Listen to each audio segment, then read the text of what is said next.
O Evangelho de Lucas, capítulo 18, do verso 18. Perguntou-lhe certo homem de posição: Bom mestre, que hei de fazer para herdar a vida eterna? Respondeu-lhe Jesus: Por que chamas-me bom? Ninguém há bom senão um, que é Deus. Sabes os mandamentos? Não adulterarás, não matarás, não furtarás, não dirás falso testemunho, honra teu pai e tua mãe. Disse ele: Todas estas coisas tenho observado desde a minha mocidade. Quando Jesus ouviu isto, disse-lhe: Ainda te falta uma coisa. Vende tudo que tens, reparte-o com os pobres e terás um tesouro no céu. Depois vem e segue-me. Mas ouvindo ele isto, encheu-se de tristeza, porque era muito rico. Vendo Jesus que ele ficara muito triste, disse: Quão dificilmente entrarão no reino de Deus os que têm riquezas. Deveras, é mais fácil passar um camelo pelo fundo de uma agulha do que entrar um rico no reino de Deus. Os que ouviram isto disseram: Logo, quem pode salvar-se? Mas ele respondeu: As coisas que são impossíveis aos homens são possíveis a Deus. Disse Pedro: Nós deixamos tudo e te seguimos. Disse-lhes ele: Em verdade vos digo que ninguém há que tenha deixado casa, ou pais, ou irmãos, ou mulher, ou filhos, pelo reino de Deus, e não receba muito mais neste mundo, e no mundo vindouro a vida eterna. Então esse texto aqui ele é muito interessante, porque conta a história do jovem rico. Não é parábola, é história mesmo, é fato real. Aconteceu isso, do jovem rico, que Jesus Cristo, conversando com ele, não o repreendeu e nem disse que ele estava mentindo em momento algum, quando ele disse que conhecia os mandamentos e que o observava desde a sua mocidade. Então Jesus Cristo vai e diz para ele: Mas te falta uma coisa. Vai, vende tudo, distribua aos pobres e segue-me. Duas coisas me chamou a atenção nesse texto. Uma delas é que Jesus Cristo mandou ele vender tudo que ele tinha e doar aos pobres, coisa que Jesus Cristo não fez a nenhum outro. Jesus Cristo ele conversou com Zaqueu, era rico, não mandou ele dar nada do que ele tinha para o pobre. Com aquele outro lado que era mestre em Israel, Nicodemos, Jesus Cristo não mandou ele desfazer de nada. Mas a esse jovem Jesus Cristo disse: Vai, vende tudo que tens, distribua aos pobres, vem e segue-me. Então essa parte me chamou a atenção, porque a mais ninguém Jesus Cristo pediu que desfizesse de sua riqueza e distribuísse aos pobres. E a mais ninguém, além dos discípulos, Jesus Cristo disse: Vem e segue-me. Então essas duas coisas me intrigavam muito, porque a ninguém mais, além dos discípulos e a esse jovem, Jesus Cristo disse: Segue-me. E a ninguém, além desse jovem, Jesus Cristo pediu para desfazer dos seus bens e suas riquezas para segui-lo. Então isso durante muito tempo me inquietava, me deixava perturbado, vamos assim dizer, uma perturbação santa. Então eu comecei a perceber uma coisa, que Jesus Cristo fez a ele um chamado. Você acredita? Jesus Cristo chamou da mesma forma que chamou os outros discípulos. Só que a ele Jesus Cristo deu uma condição, porque ele se apresentou, ele mostrou ser leal, fiel, pelo menos mostrava ser um homem de fé, um homem que acreditava em Deus. Então Jesus falou: Mas te falta uma coisa então. Vai e desfaz de tudo que você tem, vende, distribui aos pobres e segue-me. Então nesse momento Jesus Cristo estava provando ele, não para conhecer, mas para mostrar. Então Jesus Cristo provou esse jovem rico e mostrou para ele que ele valorizava mais as riquezas do que um chamado para fazer parte dos discípulos. Porque só aos discípulos, aos apóstolos, Jesus Cristo falou: vem e segue-me. E a mais ninguém, além desse jovem rico. Mas Jesus Cristo, já sabendo de qual seria a sua resposta, fez o chamado mesmo assim, para mostrar para ele e para nós. Ou seja, Jesus Cristo provou ele. E através dessa provação mostrou que ele não estava apto, ou ele abriu mão de fazer parte dos discípulos de Jesus Cristo. Ele foi provado. Algum tempo atrás, eu cheguei até a falar isso na igreja várias vezes, que tem umas coisas que não entram no meu espírito. Tipo, crente dizer que está em luta. Isso não entra no meu espírito. Desde o dia que eu entreguei a minha vida a Jesus Cristo, eu não tenho lutas. Não tenho lutas. Eu tenho adversidade como qualquer um, mas eu não vejo isso como lutas. Isso eu carrego no meu espírito. E algumas vezes as pessoas dizem: e aí, como é que está as lutas? Eu falo: eu não tenho luta, eu estou em guerra. Mas eu não compreendia isso em uma profundidade maior. Mas eu sabia e sei no meu espírito que eu não vivo em lutas. Eu vivo em guerra. E a minha guerra é contra os principados e potestades, é contra o inferno, é contra as hóstias da maldade nas regiões celestiais. Essa é a minha guerra. Então eu estou em guerra, eu não tenho lutas. Aí, só que eu tinha e carrego isso no meu espírito, mas eu não tinha um discernimento mais profundo. E dias desses, eu estava ouvindo o apóstolo Luiz Hermínio, e ele estava falando a respeito de luta, prova e guerra. É tremendo como Deus, às vezes, ele me dá umas coisas, mas ele usa outras pessoas para polir, para dar brilho. E é legal isso. Tem hora que eu fico assim maravilhado de que pessoas ministram aquilo que eu creio, mas de uma forma muito profunda, de uma forma muito mais didática, mais clara, de uma forma muito mais brilhosa, vamos assim dizer. Aí eu fico assim, foi Jesus. Aí quando eu prego essas coisas, alguém vai falar: o cara está copiando o outro lá. Mas sempre quando eu vou falar de alguma coisa que eu aprendi com alguém, eu procuro sempre dizer qual que é a fonte. Então essa aqui eu aprendi com o pastor Luiz Hermínio, onde ele falava que lutas, provas e guerras. E ele dizia: o povo no Egito, eles tinham luta. O povo no deserto, eles tinham prova. E o povo na terra de Canaã, eles tinham guerras. E ele parou por aí, mas para mim foi algo tremendo, porque ele estava ministrando em outro sentido. Ele estava ministrando em outra linha de pensamento. Mas ele parou a ministração, por alguma razão, ele explicou esses detalhes. Aí eu comecei a viajar um pouco mais. E eu percebi que se quando o povo estava no Egito, eles estavam em luta, e no livro do Gênesis, capítulo 26, verso 1, vai dizer assim: houve uma fome na terra, além da primeira ocorrida nos dias de Abraão. Por isso foi Isaque Abimeleque, rei dos filisteus, em Gerar. Apareceu-lhe o Senhor e disse: não desças ao Egito, habita na terra que eu te disser.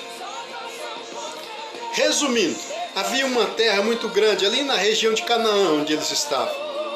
E a fome era tão grande que Isaque, ele pôs um intento em seu coração. Eu vou procurar terras onde haja chuva, onde haja produção. Eu vou descer, nem que seja para o Egito, talvez ele pensou. Mas enquanto ele descia, caminho do Egito, ele parou na terra dos filisteus. E Deus já abordou ele e falou: não desça para o Egito, fica aqui. Fica nessa terra, porque aqui eu vou te prosperar. E nós vamos ver que lá no livro de Isaías, capítulo 30, verso 1 e 2, lá depois que o povo a terra tinha sido invadida, os judeus, a terra deles tinha sido invadida por Babilônia e muitos já tinham se levado cativo. Alguns fugiram para o Egito, outros fugiram para outras terras, e Deus falou para Jeremias: não desça para o Egito. Para você que está acostumado a ler a Bíblia, já vai lembrar disso.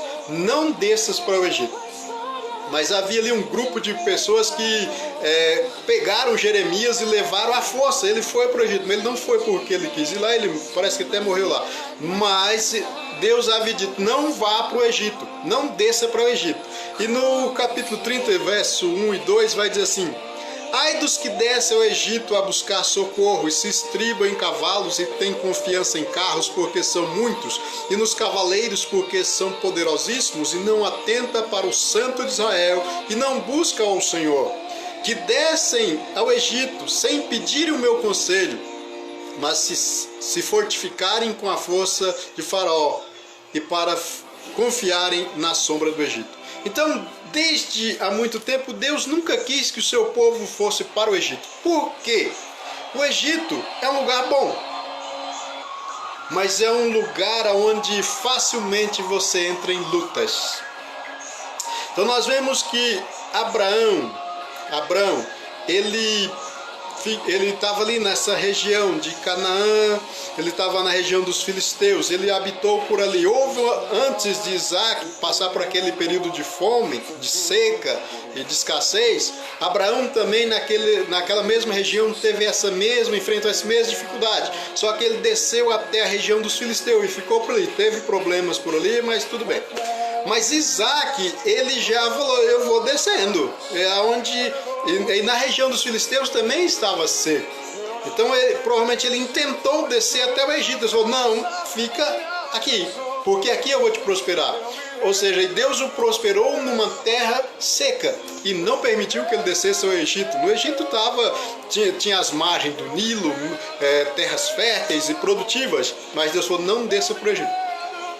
Mas aconteceu que, passado uns tempos, nós já vemos aí nos capítulos 49, 48 e 50, onde fala de que José foi vendido pelos seus irmãos e foi parar no Egito, e passado algum tempo houve uma fome muito grande em toda a terra.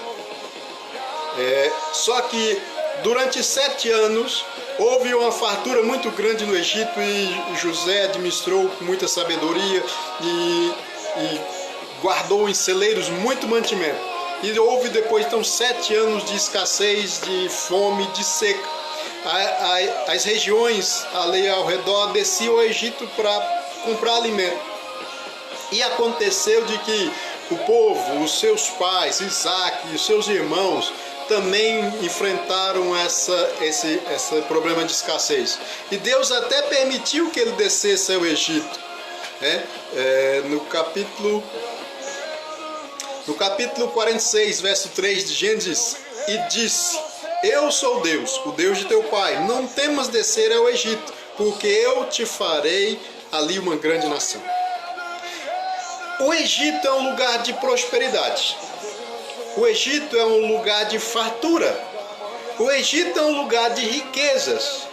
O Egito é um lugar de delícias. Nós vemos que o povo, quando saiu do Egito e estava no deserto, eles lembravam dos pepinos, dos melões, ele lembrava dos alhos, das cebolas, de coisas saborosas. O Egito era um lugar legal, um lugar bom. O Egito hoje simboliza para nós o sistema do mundo, aonde é possível você ter uma vida legal, é possível você ter uma vida boa, é possível você ter uma vida de fartura, de riquezas, mas no Egito você vai ter crise de identidade. Quem sou eu? De onde eu vim? Por que eu sofro tanto? Será que Deus existe? O céu é real? Vale a pena servir a Deus? Então, quando nós estamos nessa crise existencial, crise espiritual, nós estamos em lutas.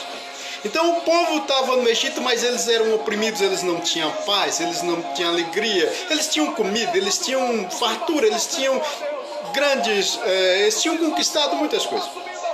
Primeiro porque Quando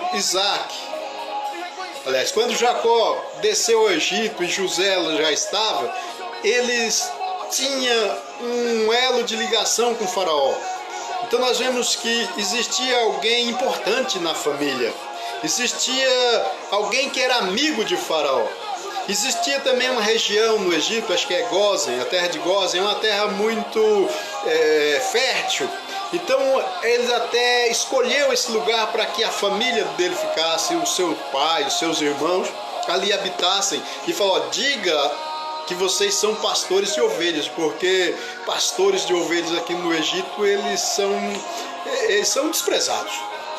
Eu não quero citar aqui nenhuma profissão, mas de repente você conhece alguma profissão ou um profissional de uma determinada área que ele é desprezado. Vamos colocar no outro sentido também. Ou seja, entre os judeus eles eram todos circuncidados.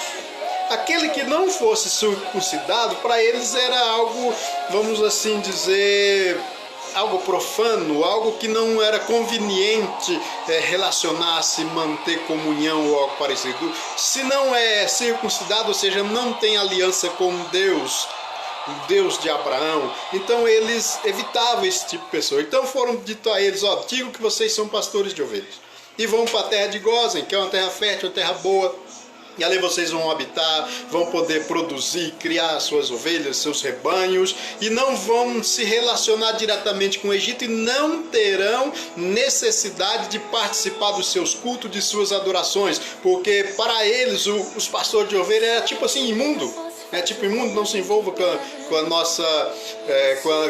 nosso culto, com a nossa forma de adorar, então deixaram isso de lado. E eles estavam confortáveis, porque eles estavam numa região rica, próspera, numa região onde produzia muito, eles tinham riqueza, eles tinham amizade com o faraó. José era amigo de faraó, amigo da família, e ali eles estavam crescendo, multiplicando, prosperando.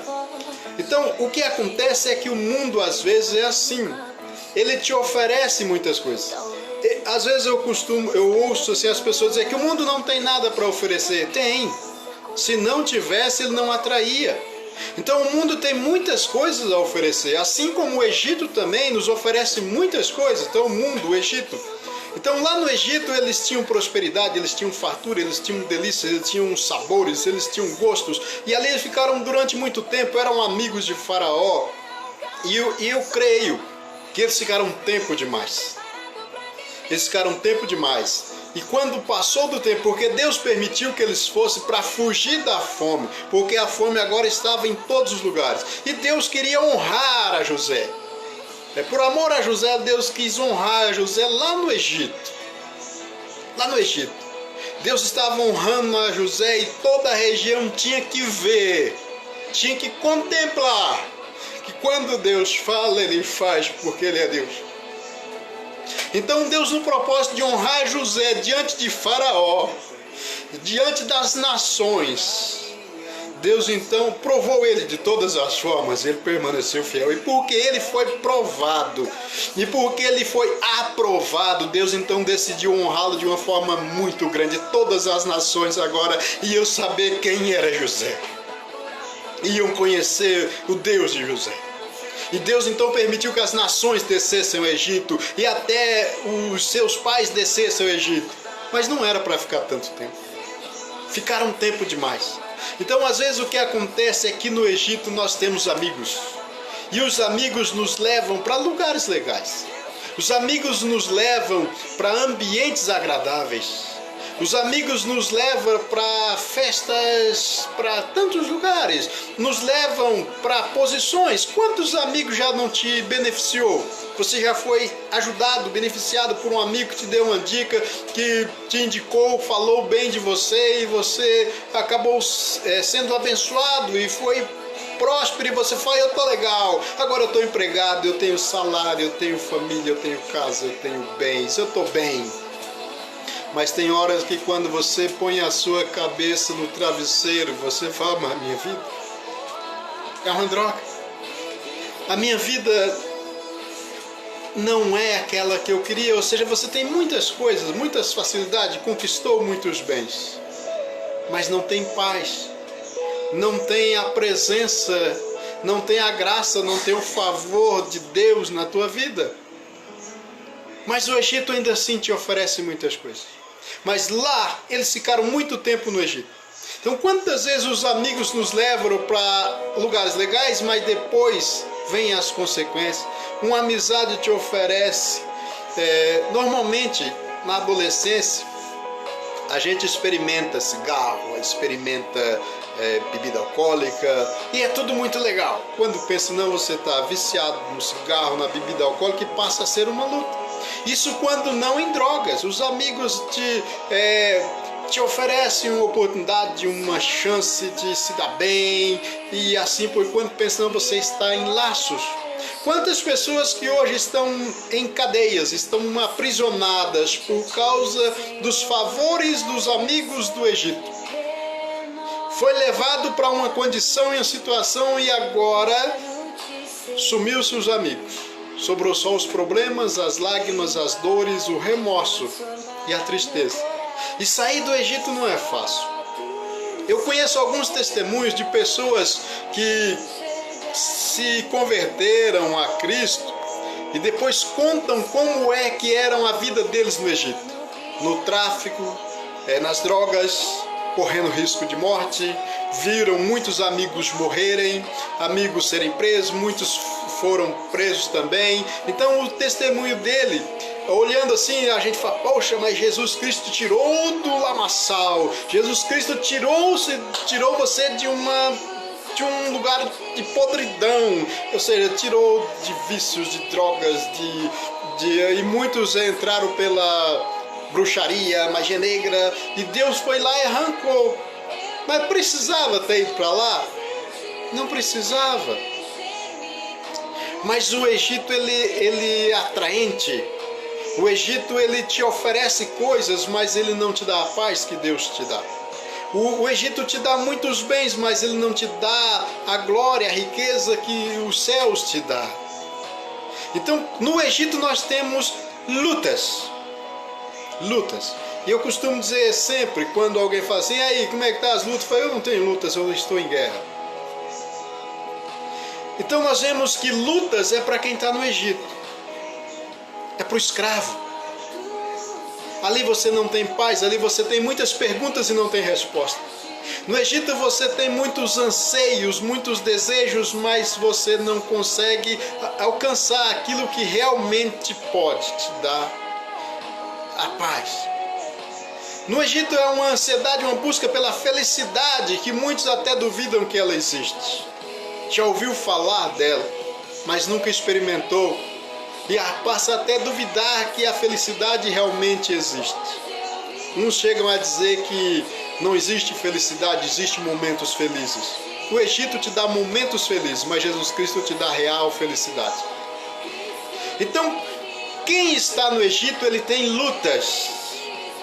Mas então, quando Deus te arranca do Egito, você já não tem mais lutas. Você tem promessas. Quando Deus arrancou Israel do Egito, fez a ele promessa de colocá-lo numa terra que mana leite e mel. Mas eles tinham que passar pelo deserto.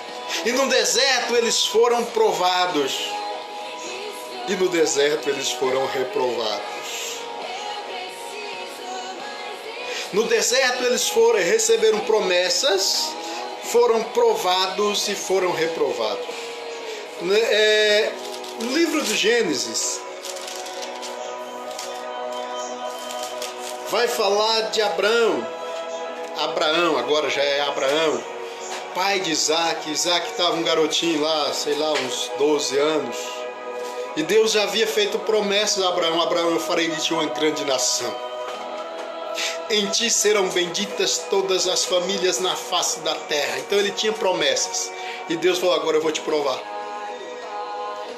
Oferece o teu filho em holocausto.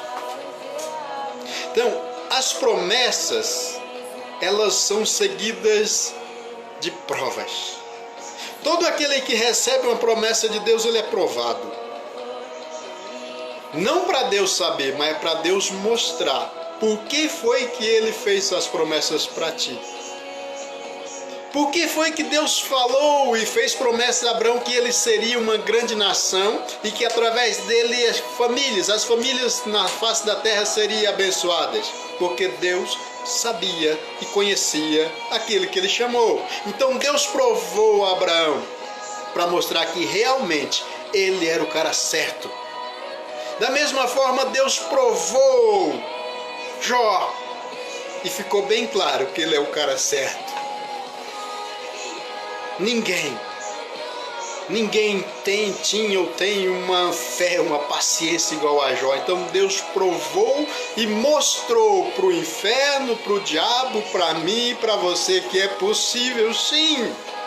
É possível, mesmo diante das maiores adversidades, diante das maiores dificuldades, permanecer fiel. Abraão e Jacó. Mas eu preciso ir rápido hoje. Então nós vemos que no Egito eles tinham lutas. No Egito eles eram afligidos. No Egito eles eram obrigados a fazer o que eles não queriam. Eles não tinham escolha. Eles tinham que preparar tijolos. Eles precisavam construir as cidades. Tantas cidades que eles edificaram no Egito. Ali eles eram oprimidos. Os filhos, os meninos eram mortos. Eles eram perseguidos ali, eles tinham pepinos, tinham melões, tinham alhos, eles tinham cebolas, eles tinham fartura, riqueza. Mas eu creio que eles ficaram tempo demais no Egito. Deus permitiu que eles fossem. Era só um período de escassez e deveriam voltar. Mas os amigos no Egito estava ganhando dinheiro no Egito, estava prosperando, estava crescendo, estava tão bom lá no Egito e foi ficando, quando pensou que não, o Egito tornou-se um problema. O Egito agora passou a oprimir, dominar. Assim acontece conosco, né? Nós começamos a experimentar e provar os sabores do mundo, começamos a visualizar as coisas do mundo, né? O que o mundo oferece, te põe na janela. Quando pensa que não, você está viciado numa tela, viciado em pornografia, viciado em cigarro, viciado em bebidas, viciado em drogas.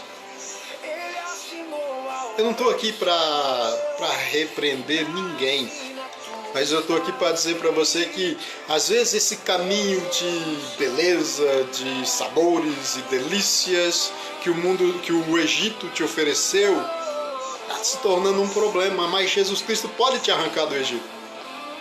Ele pode, ele tem poder para te arrancar do Egito. Vai depender de você querer sair do Egito. Mas nem precisava estar lá. Mas já que está, Deus pode arrancar você do Egito. E vai fazer promessas. E depois que você sai do Egito, você não tem mais luta, você tem provas. E a Bíblia vai dizer lá em Atos, primeiro sejam provados. E se forem aprovados, sirvam a mesa. Isso foi um teste para os diáconos. Primeiro sejam provados. Se forem aprovados, então eles sirvam. Passam a servir o povo. Então a prova, quando Deus nos prova, não é para saber, é para mostrar. Então aquele jovem, ele recebeu uma promessa. Ele primeiro mostrou-se ser fiel, mostrou ser leal, ele mostrou todas as suas virtudes. Ele mostrou que ele era o cara. Lembra que agora em pouco foi que Deus provou Abraão, Deus provou Jó e mostrou que eles eram o cara? Agora ele estava dizendo, eu sou o cara. E Jesus Cristo falou, então tá, eu vou te provar. E vamos ver se você é o cara. E veremos, né? E verão, e saberão. Então ficou provado que ele não era o cara. Ele não poderia estar entre os discípulos, porque ele foi reprovado. Então a luta é para os escravos, a prova é para os filhos e a guerra é para os herdeiros. Então nós vemos que depois que tirou eles do Egito, eles passaram pelo deserto, e no deserto eles foram provados e foram reprovados, a não ser dois que foram aprovados, Josué e Caleb. Eles foram provados junto com os demais, mas só eles foram aprovados. Por isso eles entraram e tomaram posse da terra que Deus havia prometido. Então agora, uma vez que eles entraram na terra, Deus disse a Josué: aonde pôr a planta do teu pé, eu tenho te dado por herança, desde o rio Eufrates até o grande mar. Aonde pôr essa planta do teu pé, ou seja, onde você conquistar, onde você chegar, onde você conseguir se impor, eu te confirmarei como possessão tua, como propriedade. Então nós vemos que quando Josué entrou na terra prometida, agora ele tinha que guerrear. Ele teve que guerrear contra os que ali habitavam. Ele teve que lutar, ele teve que pelejar. Então, eu não tenho lutas, eu tenho guerras. Então esqueça essa história. Então eu costumava sempre dizer assim, eu tinha luta quando eu estava lá no mundo. Quando eu estava no Egito eu tinha luta. Embora eu não tinha uma clareza, hoje eu tenho. E eu agradeço a Deus e a vida do pastor Luiz Hermínio que deu essa luz. E agora eu dei uma viajadinha mais aqui. Porque luta é para escravo, prova é para filho e para aqueles que têm promessa, e guerra é para os herdeiros. Então hoje eu tenho guerras, porque Deus, através de Cristo, já conquistou na cruz, para mim, para você, muitas coisas. Mas eu preciso tomar posse, eu preciso pôr meu pé. Como o pastor estava falando ontem no culto, né? Ele, numa visão, alguém que batia o pé. Ou seja, está falando de alguém tomar posse, alguém lutar. Então, Jesus, ele já nos libertou, não somos mais escravos.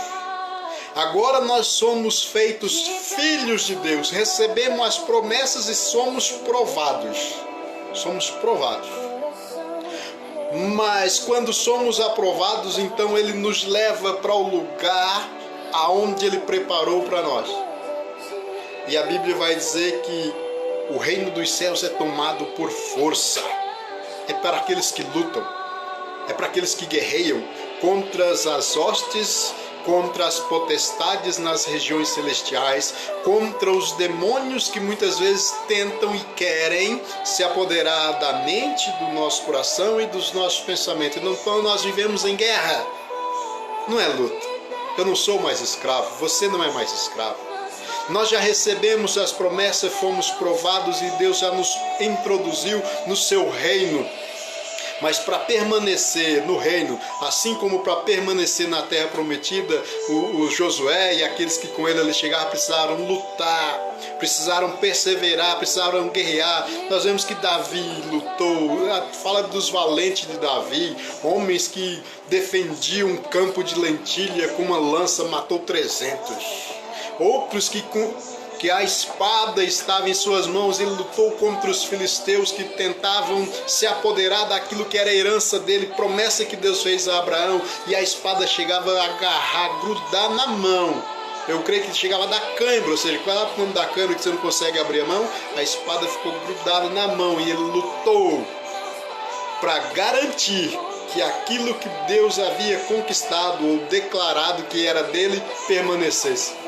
Então hoje nós estamos em guerra pela nossa família, nós estamos em guerra pelos nossos cônjuges, né? Quantas pessoas estão em guerras, mas muitos já desistiram de guerrear e já entregaram os pontos e já perderam.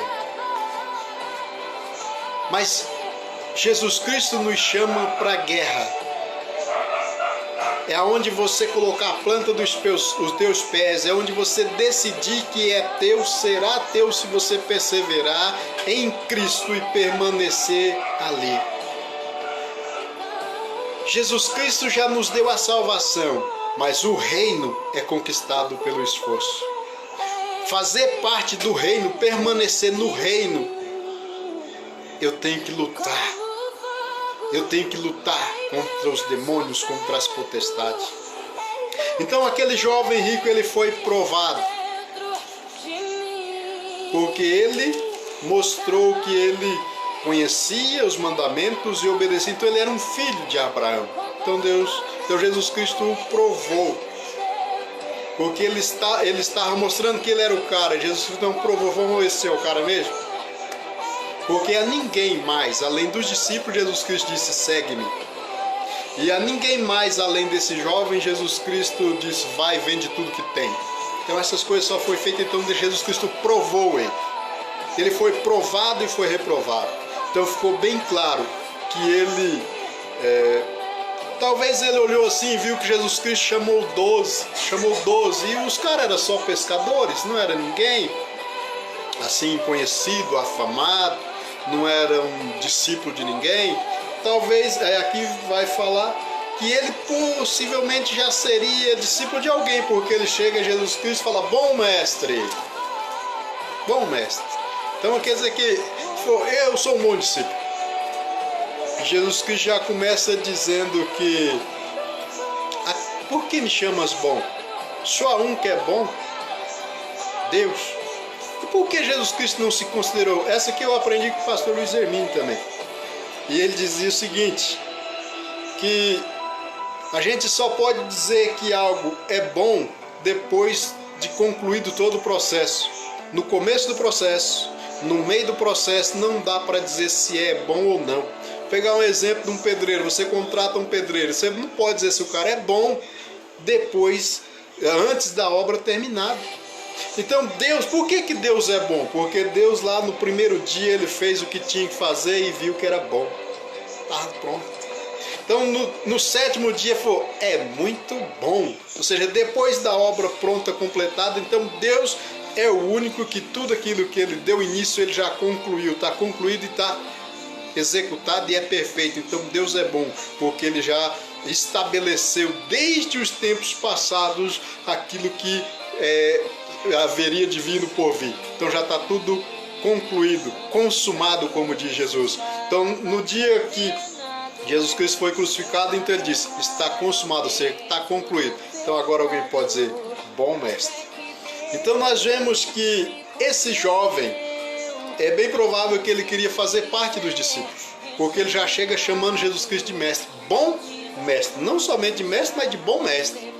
Jesus Cristo percebeu a intenção do coração dele e perguntou, conhece os mandamentos? Conheço, sei todos eles, observo eles desde a minha mocidade.